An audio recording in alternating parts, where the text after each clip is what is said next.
Hello दोस्तों, मैं solution का एक सवाल लेकर आया हूँ। ये सवाल भी पूछा जाता है एग्जाम में, संख्या बदल दी जाती है। तो इसमें सवाल ने कहा है भाई, एक आयताकार बक्से के किनारों का अनुपात दे रखा है और उसकी सतह का क्षेत्रफल दे रखा है। इसका आयतन क्या होगा भैया? देखो, आपको दोनों चीजें पता है। सरफेस एरिया जो होता है वो क्या होता है? Two times L B plus B H plus H L होता है, आपको जी होता है। और वॉल्यूम क्या होता है? वॉल्यूम का फॉर्मूला होता है L into B into H होता है, आपको जी होता है। देखो भैया, फॉर्मूला तो हमें पता ही है, तो हम केवल रेशियो से ही कैसे करें? अब इसमें एक्स एक्स मान के आप साइड बाय मान लो, कोई फायदा नहीं। आप देखो, सरफेस एरिया की अगर मैं बात करूँ तो वो क्या होगा? इससे निकालेंगे, ये एल है, अगर ये बी है और ये एच है, तो ये क्या होगा? 2 टाइम्स एल बी यानी 5 या 15, बी एच क्या होगा? 40, और एच एल क्या होगा आपका? 8 या 24। तो मैं अगर इसको सॉल्व करूं तो ये 2 टाइम्स कितना जाएगा? 79। ठीक है, बट भैया एक्चुअली में तो आपको ये दे रखा है 1422। तो ये जो 14, ये जो रेशियो हमने कैलकुलेट किया है, इसकी वैल्यू तो 1422 है एक्चुअली में। तो इसकी एक यूनिट की वैल्यू कितनी होगी भाई? इस सबको डिवाइड कर देंगे से 1422 से 2 इंटू 79 को 2 इंटू 79 से डिवाइड कर देंगे, तो उसको सॉल्व करेंगे तो ये कितना जाएगा?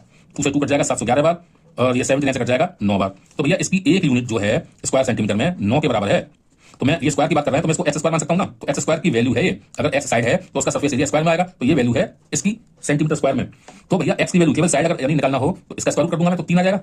बस समझ आ गई कि नहीं आ गई? आगे होगी। तो भैया मुझे वॉल्यूम अगर निकालना है तो मैं इसका क्यूब करना पड़ेगा ना मुझे। तो क्यूब कितना आएगा? 3 का क्यूब 27 होता है कि नहीं होता?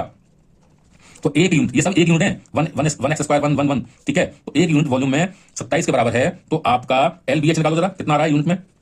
रेशियो के फॉर्म में कितना आ रहा है वो निकाल लेंगे आप। तो 5 या 15 120। तो 120 यूनिट का कितना आएगा? वो आएगा, जब एक यूनिट 27 के बराबर है तो 120 यूनिट कितने के बराबर होगी? 27 से गुणा कर दो, सेंटीमीटर क्यूब में आ जाएगा। इसको आप सॉल्व करेंगे तो आएगा 3240 सेंटीमीटर क्यूब, और आपका ऑप्शन है बी करेक्ट। समझे? तो बिना फॉर्मूला को अप्लाई करें आप इस तरह से क्वेश्चन को हल कर सकते हैं बड़े आसानी से। तो मिलता हूं आपको नई वीडियो में नई प्रॉब्लम के साथ।